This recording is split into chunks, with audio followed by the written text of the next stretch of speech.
So first of all, introduce yourself, your online names, and where people can find you and what you do. Okay, so I'm Colby. Most people just call me Colby. Online YouTube channel is Slugmotif. The only mod I've released thus far for LM is a Halloween Haunt, which I made for a hacking contest last year. And everything else on my channel is a project called LMDE, which I'm currently working on still, and that's ways out. That was made for a Halloween-based hacking contest, right? Right, LBM, Discord server for majority of LM hacking. We had a speedrunner who wanted to fund it, Orange is Borange, and they came up and said, hey, $500 to the person who can make the best Halloween-based mod, because I guess they wanted some more stuff to speedrun, and I was like, shit, well. Speedrunners get shit done, man. Yeah, man, one of my friends, the owner of the LBM server, he made a mod entirely for that too, GAD Warp. It lets you time your stuff in-game, lets you warp anywhere you want in the game, just lets you freely explore it. Yeah, speedrunning is a big deal. That's some cool stuff.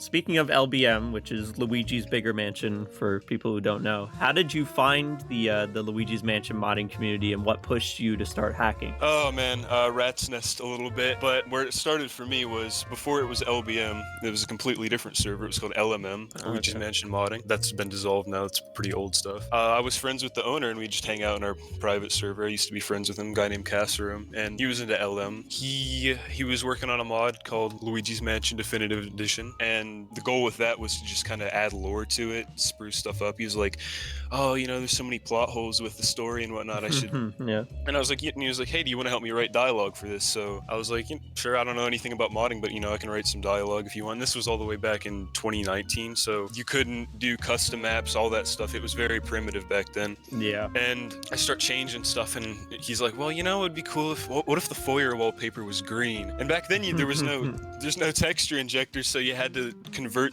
your texture to like BTI format. You had to do it via a text editor or a hex editor and inject it into the room models themselves. Oh, I've done my fair share of hex editing in ROMs before. That feels like you're trying to decipher an ancient language. Oh, dude, for sure. Eventually just started doing a bunch of texture swaps and model swaps and moving furniture around via hex editing, and no one was really doing that because there was no tools for it, and people were like, oh wow, this is really cool. And you know, from there, tool makers just kind of exploded, and now you can do cool stuff like you see in these hacking contests mods. Yeah, as soon as there's interest, then the ball gets rolling, and it's a beautiful thing to watch happen with the community. What do you say are the standout aspects of Luigi's Mansion 1's design specifically, and how would you like to utilize those when you're making ROM hacks for the game? I'd say, honestly, with LM1, atmosphere is kind of everything. Oh yeah, 100%. That is the reason people come back to this game, and I think part of it, as weird as this might sound, it feels that the game is a little bit hacky in and of itself. It's a little bit tech demo-y, and it's weird. Yes. And I think people have a fascination, myself included, with Nintendo putting out a game this strange. Because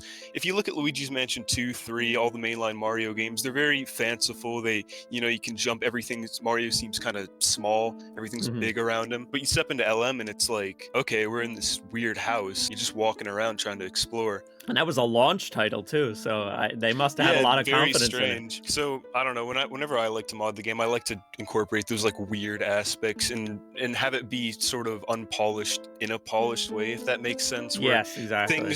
Things aren't in your face, like the puzzles aren't in your face. They're very low key. There's that sense of doing something yourself and not having the game have a breadcrumb trail for you and having to baby you and stuff. Yeah, exactly. But to not have it be impossible, because I do think Luigi's Mansion on its own is pretty easy. I don't remember getting that stuck on it. But I think the big part of its charm, like you said, is it's got a Luigi's Mansion 1 jank that the other games definitely do not have. What are the biggest, we've talked about this a little bit, but what have been the biggest hurdles to overcome in hacking the games, and what has been like bested, what hasn't been bested yet? So most Nintendo games, when they come out, they have like these internal project names, right? New Super Mario Bros. 2 is called like Project Big Red or something. Yes. Luigi's Mansion is called Project 1. So if that gives you any idea of how where the dev's mindset was when making this game, you can imagine how big of a mess it is when you really pop it open and fucking look inside, and it's like, oh my god. A lot of things in this game are hard-coded, and that means, you know, there's an executable file, and in Luigi's Mansion, it's called start.doll, and it's all the compiled code, and it doesn't attach to anything. You have to go in with a hex editor. You can't change the length of it because then the offsets will be all messed up. And there's a lot of stuff in there, like, for example, if you want to do like the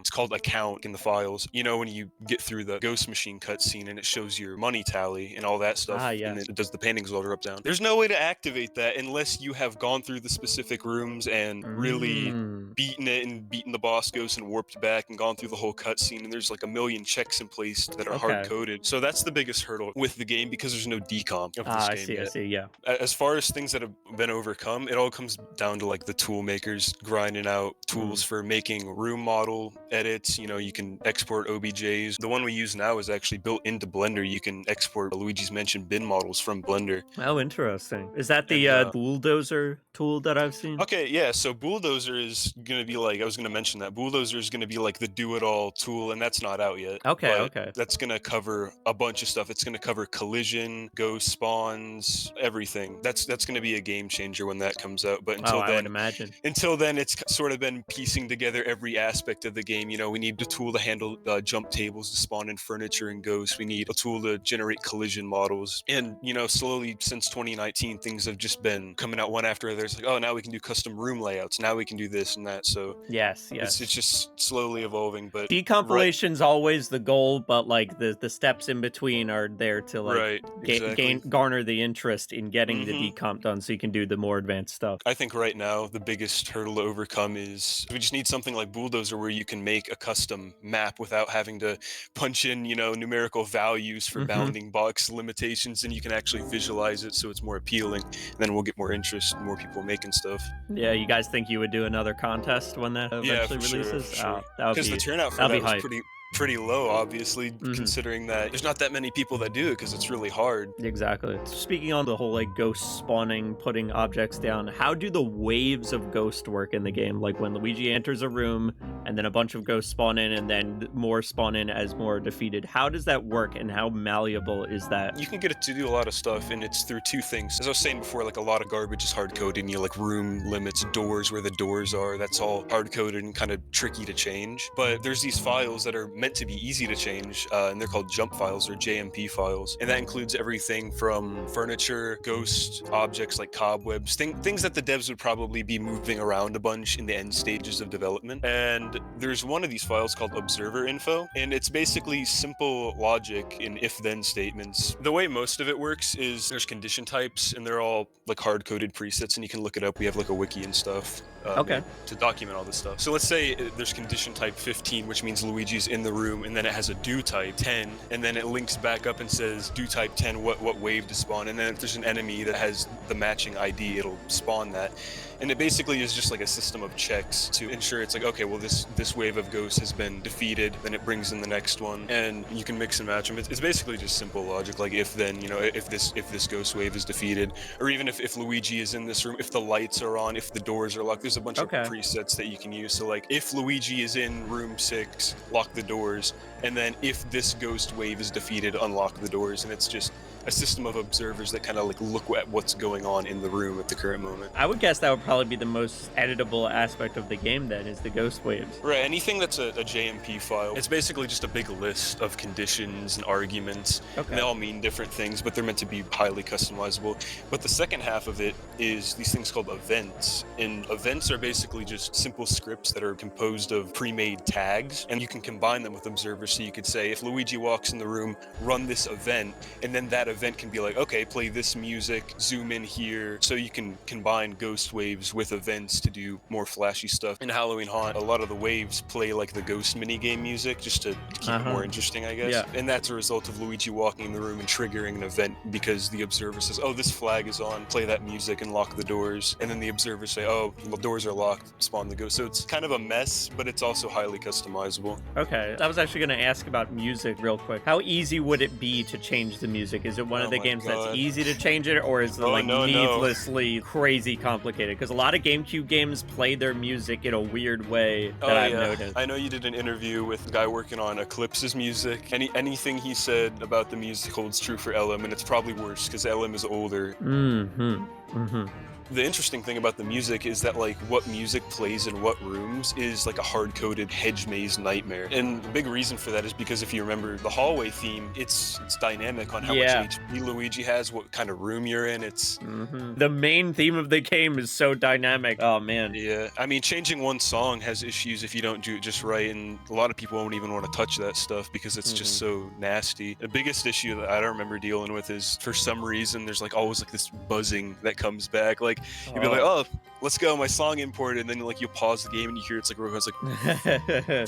it's like, oh, come on, man. It gets infected by the bees, obviously. Back onto the ghost encounter stuff. I was actually very curious when I was playing it. I played Halloween Haunt. The final boss battle in that game, I always thought was really interesting because it is waves of ghosts. It's different phases of a boss ghost in the middle that you have to be fighting. How tricky was that to get working? So the actual ghost spawning in is like what I said before about observers, where it's if the Shy Guy ghosts are dead, spawn in the next wave of purple punchers or whatever. As far as the actual ghost spawning in, that's all it is. But the timer is where it gets interesting, right? Because you have to have something in place to determine if the ghost waves are all dead. Otherwise, it'll, fail you. The lightning will strike, and you'll game over. And what that is that's an event running simultaneously. And basically, the script for that looks something like wait 130 frames, wait 130 frames, and then after it waits the 130 frames, which is 5 seconds, it goes through a check, which will say, okay, have all the ghosts been defeated? And the way it does that is the script checks for a flag that gets turned on in an observer that turns on once all the ghosts have been defeated,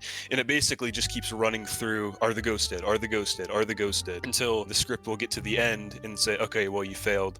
But if it does jump to that case where the ghosts have been all defeated, then it'll jump to a completely different spot in the script and be like, okay, game will be cleared. How do the portrait ghosts like interact with regular ghosts? Like, can they be spawned in like in a regular wave, or how does that work? Portrait ghosts are special most of the time. They have a bunch of hard-coded crap attached to them. And how did the portrait ghost Jarvis spawn at the end? Is the final form of the boss that you have to suck up? Well, Jarvis is interesting because he is the only portrait ghost that you wouldn't think this for. That he's not a portrait ghost in the files. He's not a regular ghost. He's a generator, like mice or bats.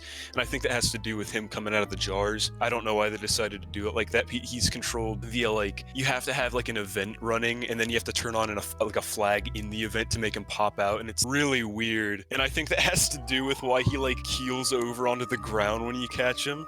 Yeah, exactly. I don't know why that happens, but if I had to guess, it's something to do with him just not being normal. It's a miracle that I got that to work anyway. I actually So the only reason he's there is because he's the only one that it was even possible to do it with. I could have done other ghosts, but I guess Jarvis just made the most sense. He was actually really hard to get working just because he has all these like weird flags attached to him and stuff. In the end, it all worked out then. Yeah, well, because this was for a hacking contest, I had 3 months to work on the whole thing. So if you've ever crunched on something, the first phase is brainstorming, you're all in on it, and then you're in the middle, and then you're like, I got time, and then October comes around, and you're like, uh-oh, I got 3 days left, final boss time. You're so true on that one. It's that's why I always hate when people are like, when is this thing coming out? Like someone who knows nothing about it and just wants to play the game. Yep. I just had to tell them, like, we're working on it until the day it comes out. I hope you guys know that. So if I announce a release date, I will not be able to meet it. Having a deadline is definitely stressful, and a lot of the jank that you see in the mod is due to that, like stuff like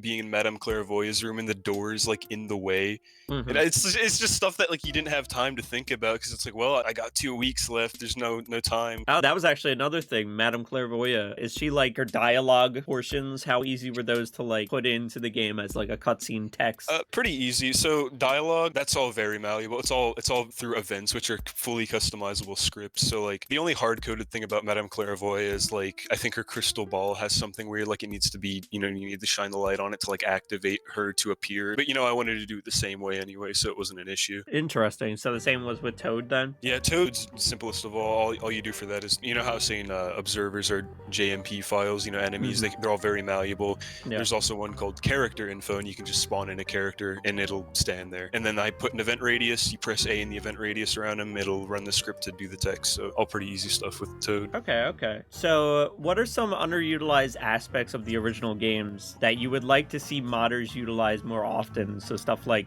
Because I know a lot of modders, what they like to do is they put the bowling ghost into way more things and they actually give him health. So he's not just a zero health ghost in the hallways. So I wanted to know more stuff like that that's like barely used in the game, but you think has more potential to be used. I haven't seen anyone use the plant yet in the yard in the normal game to spawn the diamond or whatever. So that could be one.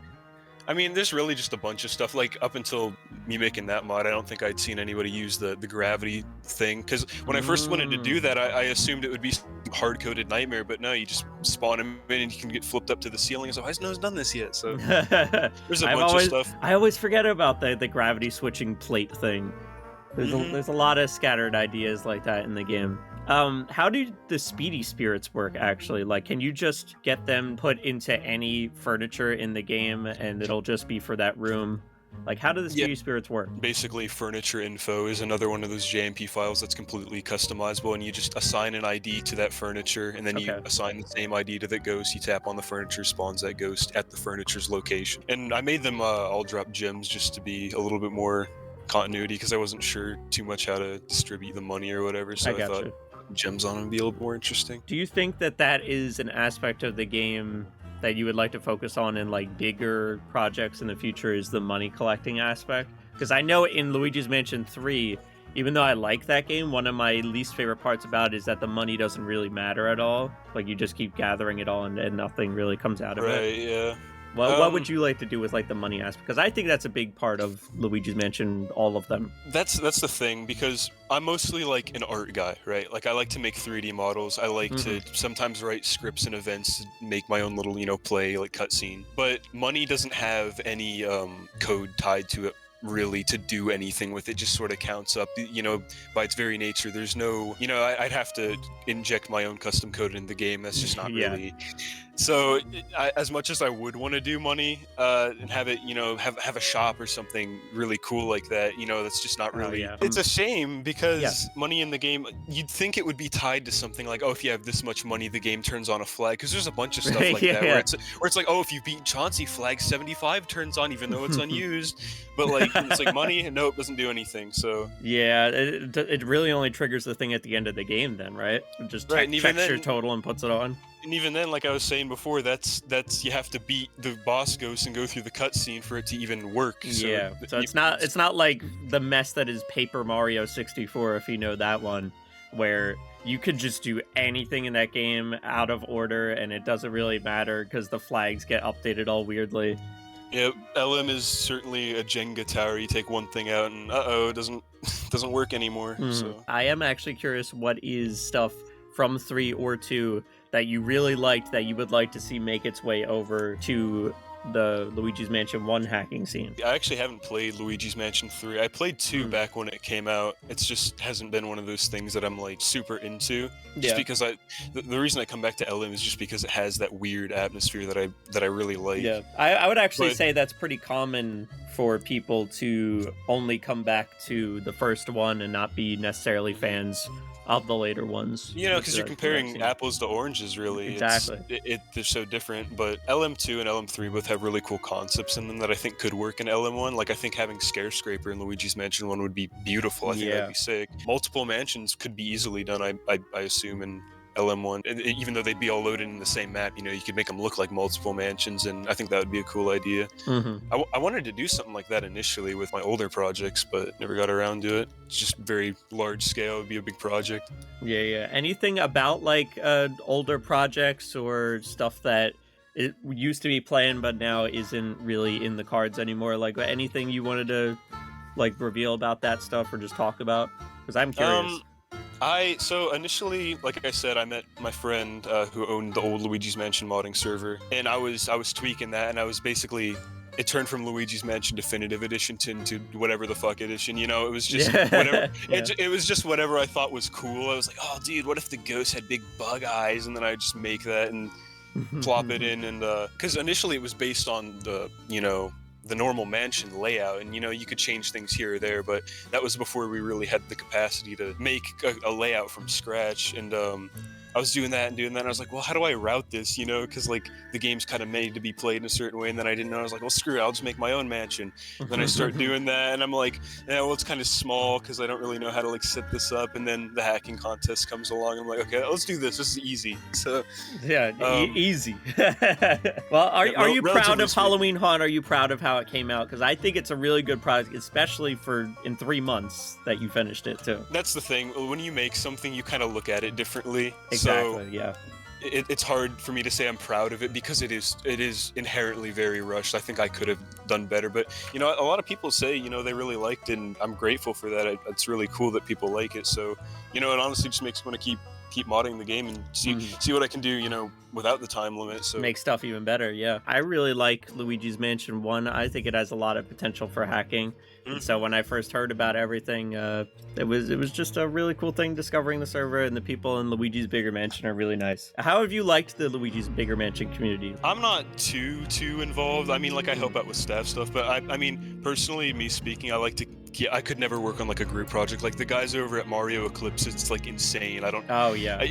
I'm very much like a solo act. I just kind of keep to myself and like to come up with my own stuff most of the time. But I mean, the community so far has been it's been a lot more calm than it has been. There's been some turbulence and stuff, you know, with all communities. Every community has that. But like that, just for a community for one game hacking scene, I think it makes everyone kind of come together more. The more that gets put into the community, the greater that we're gonna get out of it. But yeah, thanks for talking to me. It's been really fun. I've had a blast talking to you. You're really good, really good person to talk to. Just one more time, just list out the places that people can find you and what you're gonna be up to that you want people to follow. Slugmotif on YouTube. That's where I'm gonna post anything in relation to upcoming LM projects. Also, in the hacking contest, another person who submitted really great hack, Luigi's Mansion Sweet Home by Catley. Go check out Catley, play his mod. And if you're into speedrunning, check out Gadwarp by Weird Boo. All right, well, thank you very much for coming on. It's been a pleasure.